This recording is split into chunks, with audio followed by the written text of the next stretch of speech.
They all laughed, my parents, my cousins, even my aunt who barely knows me. They actually laughed.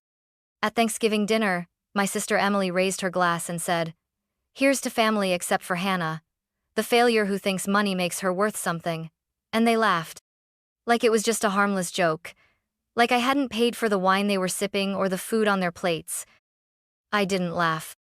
I raised my own glass and said, "To the failure who just stopped paying for everything you own." And that was the moment the room went silent. For years, I tried to buy peace, to earn love with generosity, to stay quiet and useful.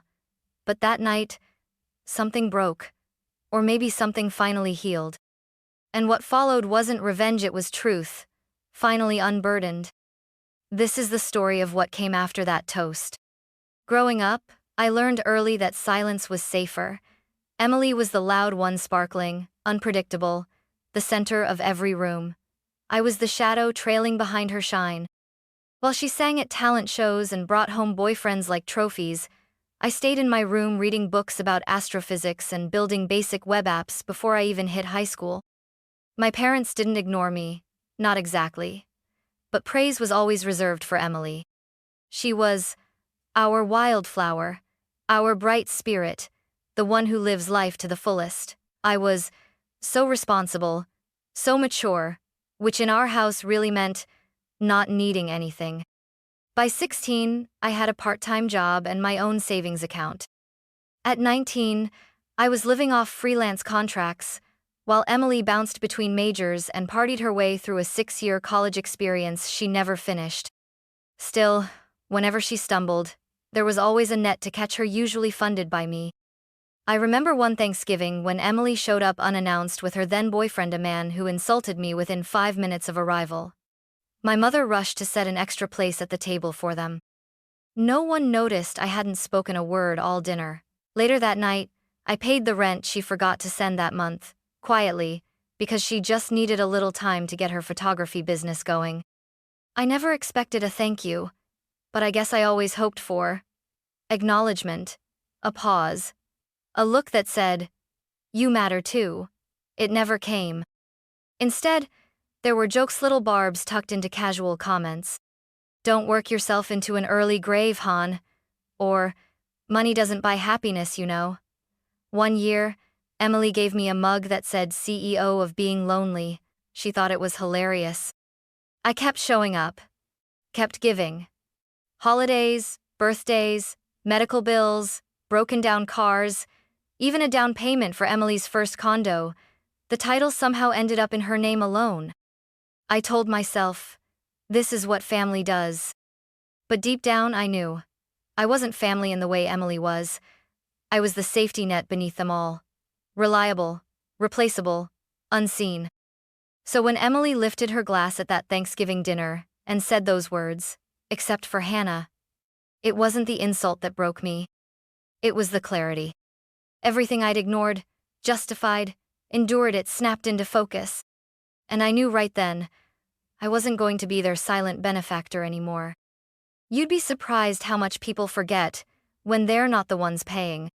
The condo Emily bought in her late 20s, that was my money.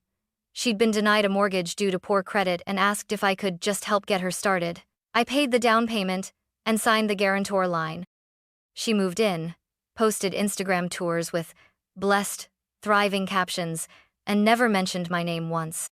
When Dad slipped a disc and needed surgery that insurance didn't fully cover, I paid the difference without hesitation. When Mom's car broke down and she didn't want to burden Dad again, I sent her a check the same day. I paid off Emily's final semester tuition, not because I thought she'd finish, but because she'd threatened to just give up and move in with me. I figured paying was easier than living together. Birthdays, anniversaries, Mother's Day, Father's Day. I sent flowers, gift cards, new appliances. When Emily forgot Dad's birthday one year, I had a custom leather watch delivered with both their initials engraved. He thought it was from her. She didn't correct him. Neither did I. There was even a time when Emily was between jobs and Mom called me, voice trembling. "She's just going through a rough patch, sweetheart. Could you maybe float her a little something for rent?" I wired, 2-0 that night. I kept a spreadsheet not because I needed the numbers, but because it helped me stay grounded. When guilt crept in and whispered, "Maybe you're being too cold," I'd open that file and see just how much I'd quietly carried. Over 7 years. 18. 400 in rent and utilities. 11. 200 in medical bills. 9. 700 in business investments that went nowhere. 6. 500 in car repairs. 4. 0 in vacation and holiday expenses. 1. 0 in last-minute bailouts and forgotten bills. Not on C did anyone ask if I was okay, if I needed help, if I even wanted to keep giving. And every time I showed up, someone, usually Emily, would find a way to make me feel like it wasn't enough, or it was somehow transactional. "Hannah's not the emotional type," she once said at dinner. "She just sends money." They all laughed. They always laughed. But the truth was, I didn't send money because I lacked feeling. I sent it because I was raised to believe that love meant giving, that responsibility meant silence, that success meant sacrifice. Until that Thanksgiving night. Until the toast that sliced through every buried resentment like a blade. Until I realized I wasn't the problem. I was the funding source. And I was done. Thanksgiving was always a production in our family, Emily's favorite holiday. She loved the photos, the matching outfits, the performative grace around the table. This year, she insisted we rent out a farmhouse-style restaurant just outside town, for the vibe. She picked the theme, the wine, even the playlist. She didn't pick the person footing the bill. That was me. I'd called ahead a week before, gave the venue my card to hold the private room. I didn't announce it. I never did. I told myself I was doing it for Mom, who'd spent her life trying to hold the family together, and maybe even for Dad, who'd aged faster than he realized. I wasn't doing it for Emily. She showed up late, of course. Hair styled to perfection, wearing a velvet dress I recognized from a shopping spree she claimed she couldn't afford. Everyone rose to hug her. I stayed seated. Dinner was full of small talk and shallow laughter. Ryan, our cousin, told a story about getting lost in Rome. Uncle Ben chimed in with a golf anecdote no one asked for. I sipped my wine slowly, counting how many glasses Emily had already emptied. Then came dessert. The lights dimmed. Someone brought out a pie with candles. A few people clapped. That's when Emily stood. She raised her glass, eyes gleaming. "Here's to family," she said, voice warm and rehearsed. "To shared memories, unconditional love, and being there for one another, no matter what." She paused, just long enough. "Except for Hannah, of course," she added with a crooked smile. "The failure who thinks money makes her worth something." Laughter. Not gasps, not awkward silence. Laughter. Dad chuckled under his breath.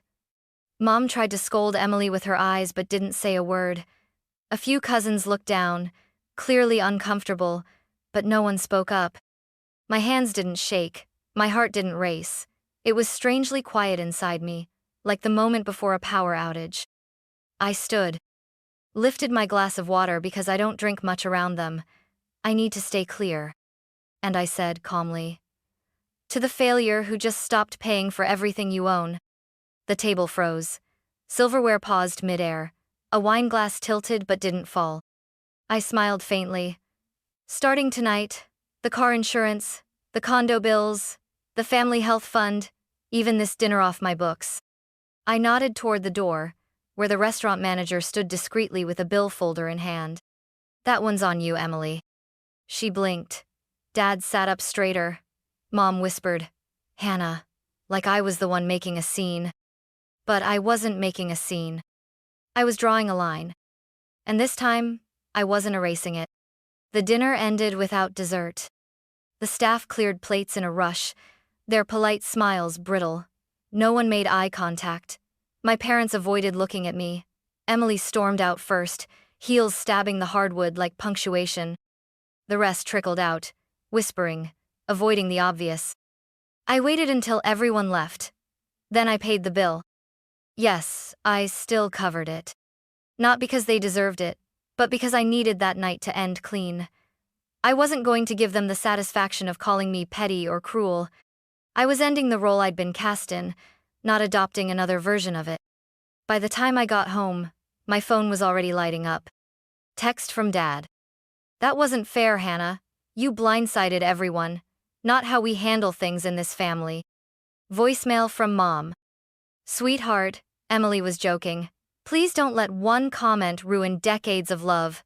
We'll talk tomorrow, just you and me. Lunch, okay?" 3 texts from Emily. "You seriously embarrassed me. Grow up. You're not a victim. Hope your money keeps you warm." I didn't reply to any of them. Instead, I opened my laptop and pulled up the spreadsheet, the one with every payment, every bailout, every silent sacrifice. It wasn't revenge. It was record-keeping. Truth, quantified. And I emailed it. Subject line: "In case you forgot." Attachment: Ledger, 20 LSLSX. No body text, just numbers. 49, 800 over 7 years. Broken down by category: medical, housing, education, family events, emergencies. 3 hours later, Emily replied, "Wow, you really are that insecure. Congrats. You want a medal?" I closed the message without reading further. Mom called again the next morning. I let it go to voicemail. "Hannah, this isn't like you. You're hurt, I get it. But don't make permanent decisions over something said in the moment. That's not who you are." But the truth was, this was who I had become. Or maybe, finally, who I'd stopped pretending not to be. I wasn't angry. Not exactly. I was done. Done justifying their behavior. Done accepting crumbs and being called ungrateful. Done swallowing words to keep the peace that never included me. The backlash didn't end there. Emily's boyfriend messaged me on Instagram 2 days later, accusing me of trying to humiliate her in front of the family. I didn't even know he followed me. Then came the final straw. A shared bank account I'd opened years ago to help Mom with household expenses suddenly showed unusual withdrawals. Grocery store, spa appointment, a boutique clothing store I recognized from Emily's favorites. I froze. They were still using me. Even after the toast. Even after the spreadsheet. I shut down the account that night. And that's when I realized I hadn't made a scene at Thanksgiving. They had. I'd simply refused to play along this time. A week passed. I didn't answer calls. I didn't explain. I simply disappeared from their group chats like I'd never belonged there in the first place. The silence felt strange at first, like I was holding my breath. But eventually, it felt like oxygen. Then the envelope came. Plain, cream-colored, wedged halfway through my mail slot. No return address, just my name in shaky black ink. The handwriting was familiar. My father's. I hesitated before opening it. Inside, a printed stack of emails, some photocopied statements, and a handwritten note clipped to the front. It read, "Hannah, we've made mistakes. I've made mistakes. But you need to know what's going on." I didn't know where else to turn. Dad. That line, "didn't know where else to turn," rattled me more than the toast ever had. I flipped through the first document, a joint checking account in my parents' names. Over the past 2 years, it had been steadily drained.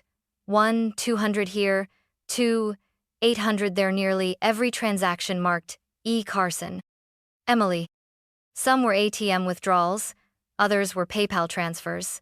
A few were labeled emergency expenses, but matched boutique purchases and weekend getaways I'd seen posted on her stories.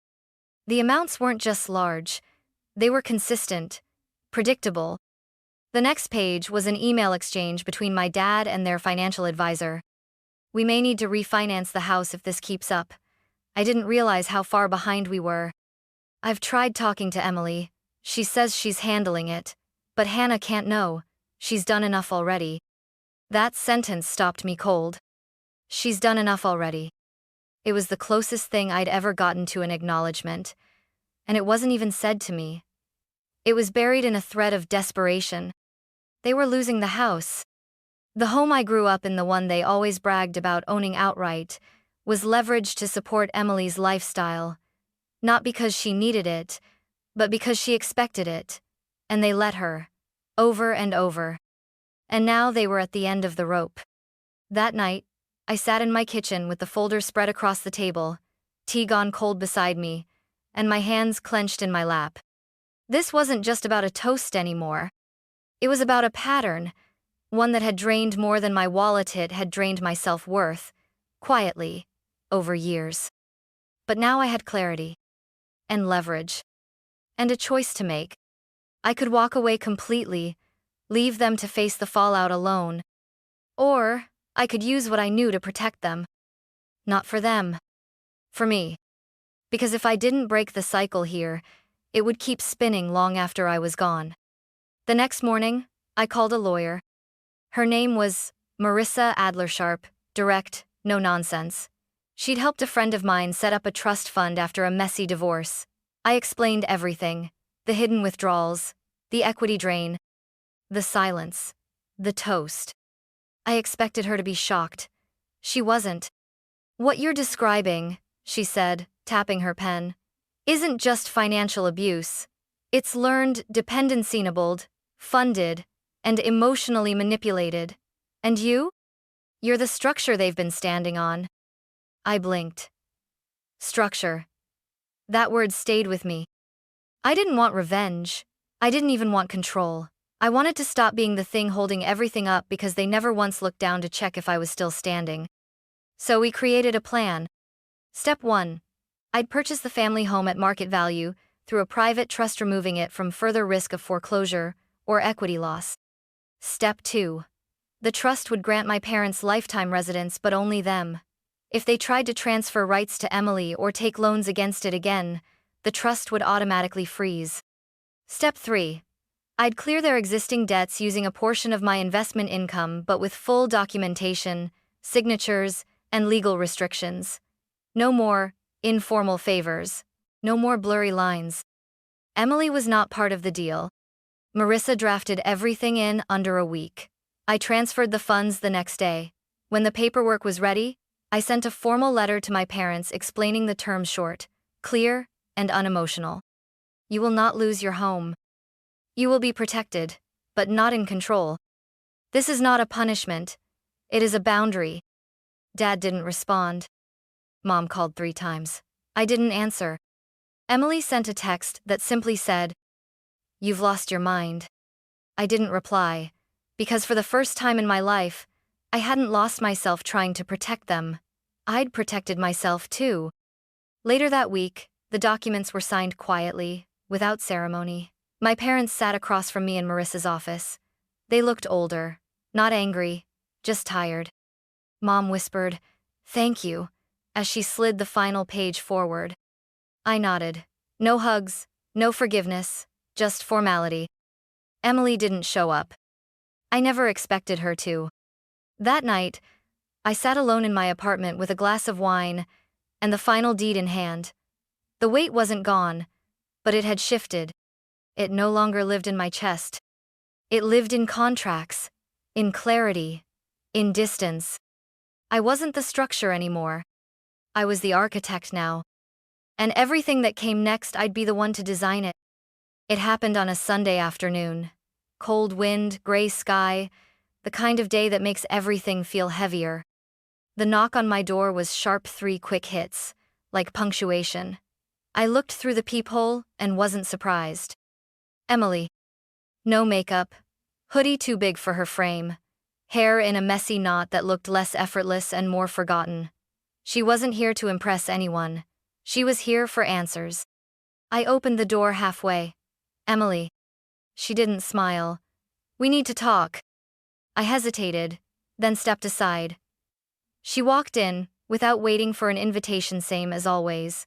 Same assumption that space was hers, until told otherwise. She stood in my living room, arms folded. "So that's it? You just buy the house? Cut everyone out?" I stayed silent. "Do you even realize what this makes you look like?" she snapped. Like some controlling villain who thinks she can fix everything with money. I raised an eyebrow. I'm not fixing anything. I'm protecting what you kept breaking. Her mouth tightened. I didn't know about Dad taking out loans against the house, she said. That wasn't me. I walked to the coffee table, picked up the folder, and dropped it in front of her. Page 4. Transfers labeled under your name. Thousands. Regularly. Don't insult me with denial. She didn't touch the folder. Just stared at it like it might explode. You could have told me, she said, quieter now. I did. Every time I bailed you out, every time I paid your rent or covered your credit cards. You didn't hear me because I never raised my voice. That's on me. I should have shouted. Emily crossed her arms tighter, retreating into defense. So what? You're done with me? Just like that? I paused. No, I said. You were done with me. The moment you stood up in front of our entire family and mocked me like a punchline, that was your line in the sand. She shook her head. It was a joke. I stepped closer. It was the truth, Emily. Yours. Loud and clear. Her eyes glistened, but not with apology, with resentment. So what now? You get to play savior while I get pushed off a cliff? No, I said simply. You get to start from the ground. Like I did. Like adults do. She stared at me, disbelief mixing with something else, fear. You're really cutting me off. I nodded. Not out of spite. Out of survival. Emily's voice cracked. What do I even have left? I looked her dead in the eyes. Whatever you choose to build. She turned then, no dramatic slam of the door, no parting insult. Just quiet footsteps and a single breath before she vanished down the hallway. And for the first time, I didn't feel guilt after she left. I felt peace. 2 weeks after Emily walked out of my apartment, the paperwork was finalized. The house was officially transferred into the trust. My parents signed every page with tired eyes and trembling hands. There were no speeches, no reconciliations. Just signatures, silence, and a distant kind of gratitude. When Mom handed me the last signed page, she didn't meet my eyes. You didn't have to do this, she murmured. I looked at her, steady. No, I didn't. I left shortly after, letting Marissa finish the handover. I didn't want a moment of false closeness. I wanted boundaries, real ones, legal ones. Ones that couldn't be laughed off at dinner tables, or rewritten by guilt. I set up a modest monthly stipend for my parents, enough for essentials, not indulgence. The trust was airtight. If Emily ever tried to access it, the funds would freeze. I even arranged for an independent trustee to manage distributions, so I could step back completely. Control wasn't my goal. Distance was. 3 weeks later, Emily moved in with a friend on the other side of town. I heard through a cousin that she'd tried working as a retail stylist, but quit after 5 shifts. The manager was condescending, she reportedly said. Classic Emily. I didn't follow up. I didn't check in. I didn't owe that anymore. That Christmas, a card arrived from my mother. Just a plain white envelope, no gifts, no notes tucked inside, just a single sentence. We didn't deserve your grace, but thank you anyway. I stared at it for a long time. I didn't cry. I didn't call. I simply placed it in the folder next to the financial documents, the one that had once held everything that broke me. Now it held things that reminded me I'd survived. And then I went for a walk. The sky was gray, cold pressing against my cheeks, but I felt light. I walked past storefronts dressed in garlands, families shopping, couples laughing, and I realized something. For the first time in my adult life, my calendar wasn't centered around other people's needs. There was no secret Venmo payment I'd have to send, no passive-aggressive call waiting, no emotional ambush disguised as a family lunch. Just quiet. It wasn't dramatic. It wasn't cinematic. But it was mine. In the months that followed, I stopped sharing updates with my family. I stopped sending gifts just because. I built something new, a routine, a space, a life that didn't orbit their approval. We still speak, sometimes. Short calls, polite check-ins, birthdays, no more barbed jokes, no more unspoken debts, just civility. It's not closeness, but it's peace. And peace, I've learned, isn't loud. It's not applause or validation, or being invited to sit at someone else's table. It's building your own table, and choosing carefully who gets a chair. Emily doesn't have one. Not out of cruelty. But because she burned hers? And when people say, "But she's your sister," I nod. Then I say, "And I was hers, until I wasn't." I've stopped trying to prove my worth to people who need me to stay small in order to feel big. I'm not the failure. I'm the foundation they leaned on too long. And now I'm no longer holding them up. I'm standing tall. For me.